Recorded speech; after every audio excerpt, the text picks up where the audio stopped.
विधानसभा 2024 245 माढा मतदारसंघातील राष्ट्रवादी काँग्रेस पार्टी शरदचंद्र पवार गटाचे अभिजित पाटील विजयी झाले। यांना 26व्या फेरी अखेर 1,36,559 मते मिळाली। ते 30,721 मताधिक्याने निवडून आले आहेत।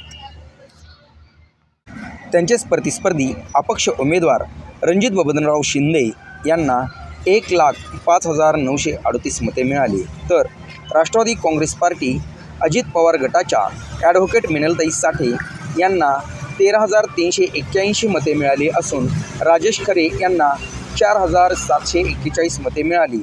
तर वंचित बहुजन आघाडीचे राहुल चव्हाण यांना 2,231 मते मिळाली असून रणजित भैया शिंदे यांना 1,436 मते मिळाली। बहुजन समाज पार्टीचे अभिजित धनवंत पाटील यांना 1,027 मते मिळाली। तर अभिजित अण्णासाहेब पाटील यांना 821 मते मिळाली असून सीताराम रणदिवे यांना 736 मते मिळाली। तसेच अभिजित तुळशीराम पाटील यांना 572 मते मिळाली असून महेश बिस्किटे यांना 449 मते मिळाली। मयूर काळे यांना 198 मते मिळाली। तर ॲडव्होकेट तुकाराम राऊत यांना 181 मते मिळाली।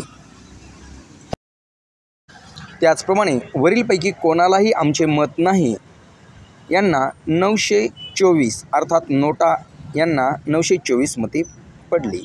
MK न्यूजने केलेला वार्तालाप।